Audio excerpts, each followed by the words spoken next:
and welcome to the Autocar show. Now, automatics have always had a limited appeal in the Indian market, but that's all changing. With the kind of traffic and congestion we have in the cities today, people want a more convenient and easy drive.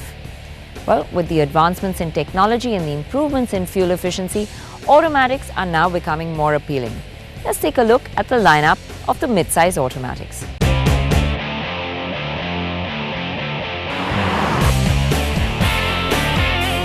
The Honda City was the first to offer an auto in this segment. In its latest avatar, it comes with a sunroof and a price tag of 10.59 lakh. The Honda City may have been around the longest, but it still looks good.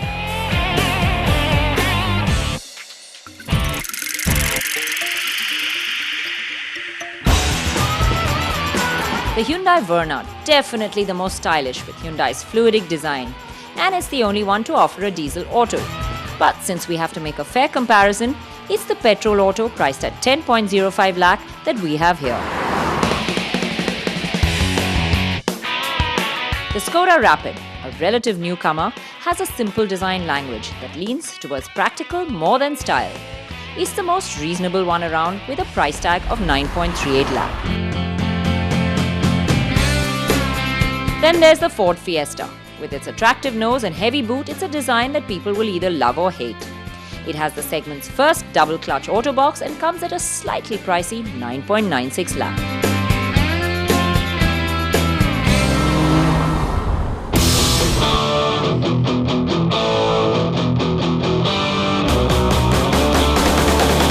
The newest entrant, the Scala, spells practicality in its design with a biggish boot and large glass areas. Whilst the front is the better half of the Scala, it still lands up looking like a plain Jane off the lot. On the inside is the Verna that has a lot of gadgetry and looks good too. The City, though the oldest, is still the classiest interior. And the Fiesta, the sportiest, but with plastics that let it down. The Rapid has a solid German engineering, but the dash is minimalistic. And the Scala is the one that feels spacious. On the spec front, all the cars offer power windows, electric ORVMs and audio systems. Only the Verna and the Fiesta offer Bluetooth audio and phone connectivity. The Ford gets a voice control system as well. The City doesn't have climate control like the others, but will offer the choice of a sunroof or touchscreen DVD navigation system on the top-end version.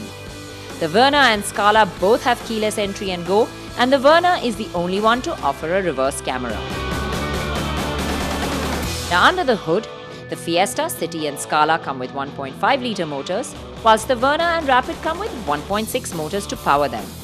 But it's really the City and Verna that have the most output on paper. However, the important factor in this test is the auto gearbox and how they feel out on the road. The Fiesta's twin-clutch gearbox is really nice. It has smooth, seamless shifts. It is a little jerky at low speeds, and there is a hint of lag, but it's ever so slight, and it still is the best gearbox in this lot. The 6-speed power shift dual clutch unit manages to get the best performance out of the engine's low power output.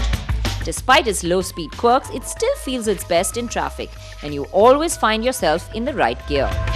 Unlike other dual clutch boxes, there's no delay in throttle response, and its gearbox is quick to act with throttle inputs. However, the moment you hit an open road, the lack of power from the Fiesta's 1.5 motor becomes evident. There is an L mode on the box that helps you extract that little bit extra for an overtake. The Verna and the City, with their higher outputs, have the edge out on the highways and feel quicker too.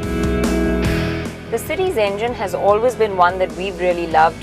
It's refined, it's smooth, it's free revving, it pulls from any speed. And adding to the sportiness are the paddle shifts that you can use. It's just a pleasurable drive. The City's auto box feels a bit lethargic at low speeds though, and power delivery sometimes comes too suddenly, making it a bit awkward in start-stop traffic. However, when you do go quicker, the power delivery becomes much smoother and the gearbox picks up the pace, reacting faster as well.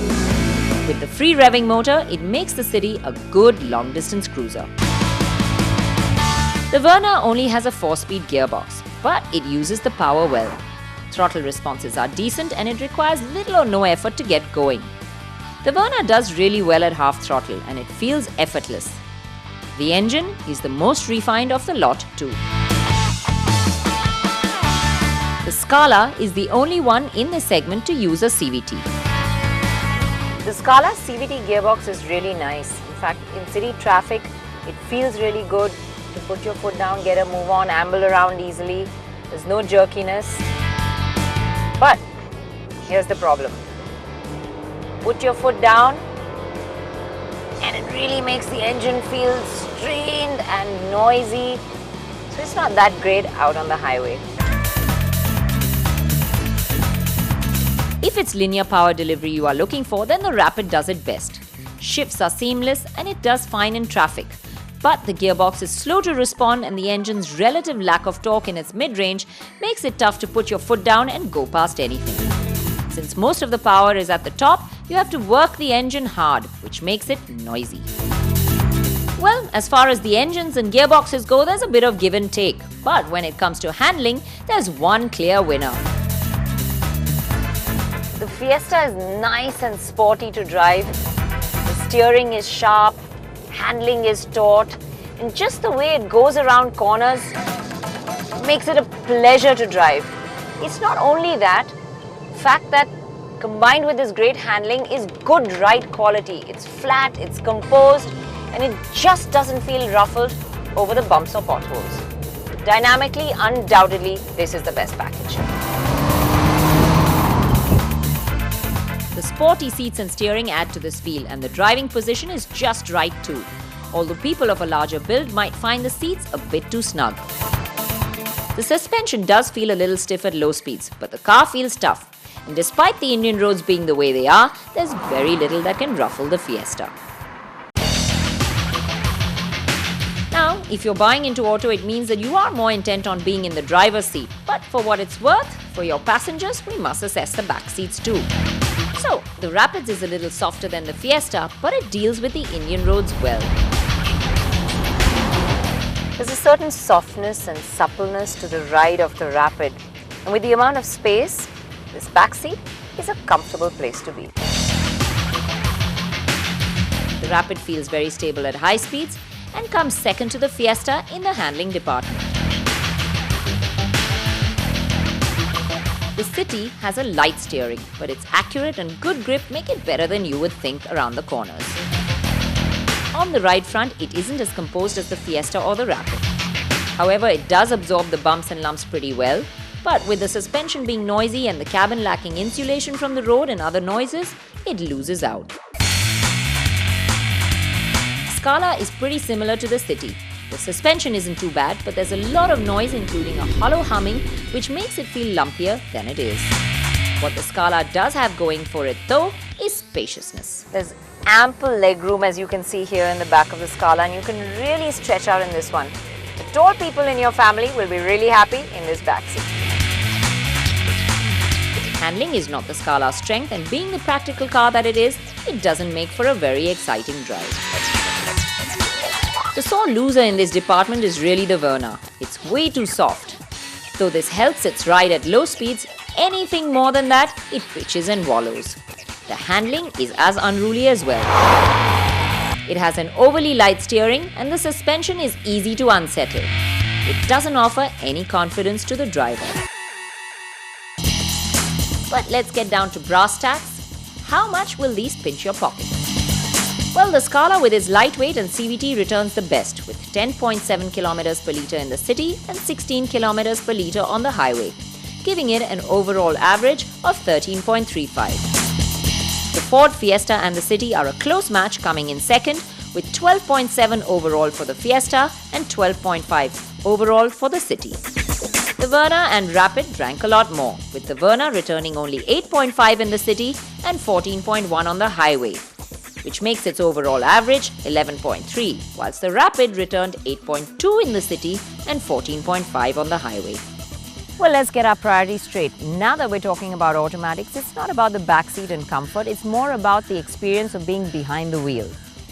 Well, that knocks the Verna out first for me, because this one has a sluggish engine, it's scary at high speeds, and it just doesn't feel nice to drive. On the upside, it does have good interiors and it is very well loaded, but that's just not enough.